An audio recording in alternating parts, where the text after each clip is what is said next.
Now joining us now from our studios in Nairobi to give us an update on the Kenyan markets is Phumelele Mbiyo. He's the head of macroeconomic research at CFC Stanbic Bank. A very good afternoon to you, Phumelele. Thank you so much for joining us. Now looking at the market overall, seeing some positivity coming through today. Like I said, turnover also responding somewhat. Talk us through what you are seeing on the market and what are you making of all the value that we are seeing compared to the bond market?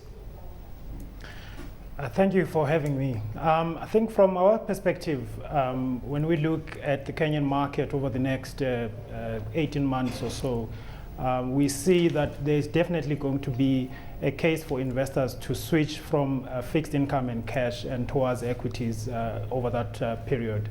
Part of the reason for that is that the upside for bonds, while there is still some upside, is likely to be limited over the next 12 to 18 months.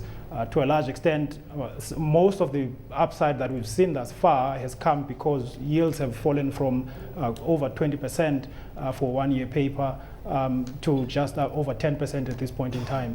Going forward, the possibility for those rates to continue to decline and for the resultant capital gains to be made for investors who have got exposure in fixed income is likely to be limited.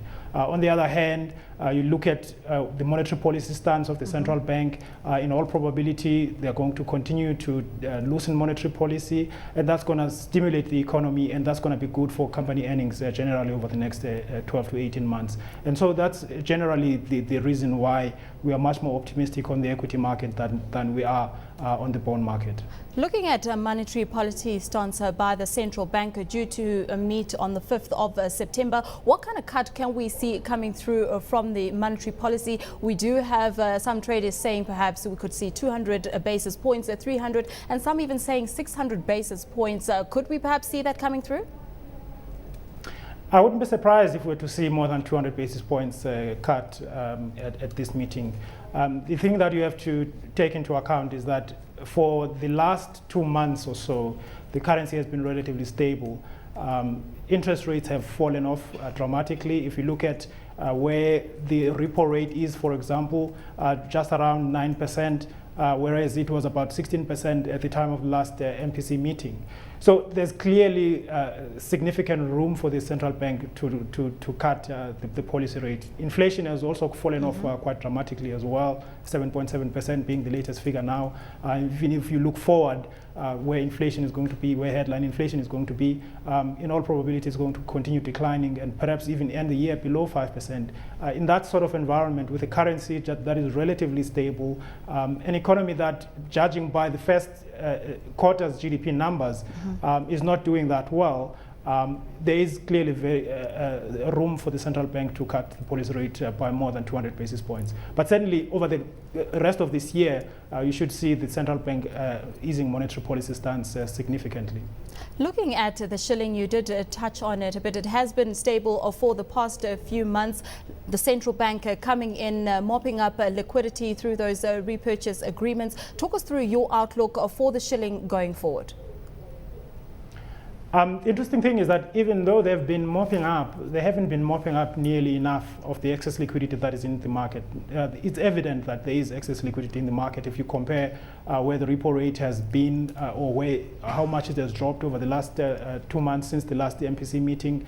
As I said, it's around 9%, having dropped by close to 700 basis points. So despite the fact that they are mopping up, they are not mopping up nearly enough of the excess liquidity that is in the market.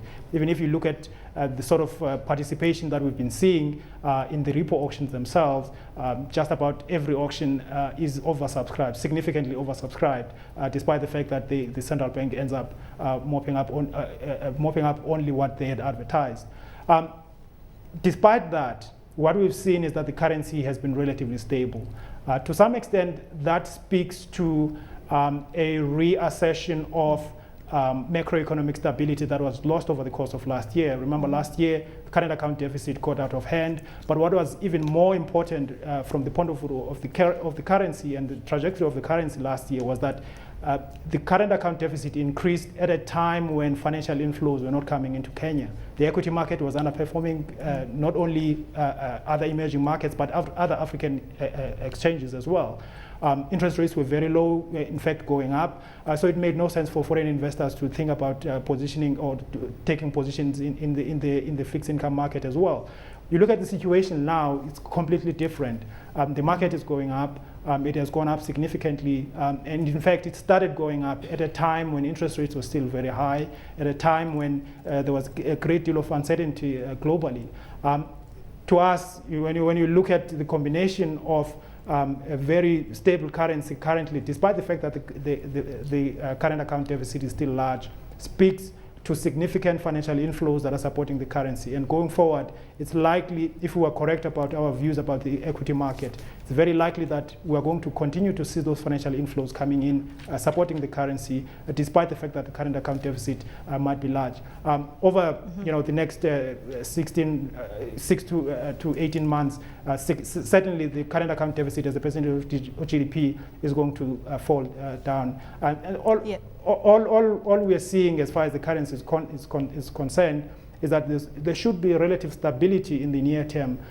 At some point in time, it's likely that as monetary policy is eased, as the economy picks up, import demand will pick up as well, and as a result of that, the currency might come under some pressure. But it's not going to be anything near what we saw over the course of last year, because as I said, last year there were very special circumstances that caused that depreciation of the currency to be as disorderly as it was. Indeed, the situation in Kenya is looking pretty positive for the second half of the year, but that's where we have to leave it. Thank you so much for joining us. That was Phumelele Mbiyo. He's the head of macroeconomic research at CFC Stanbic Bank.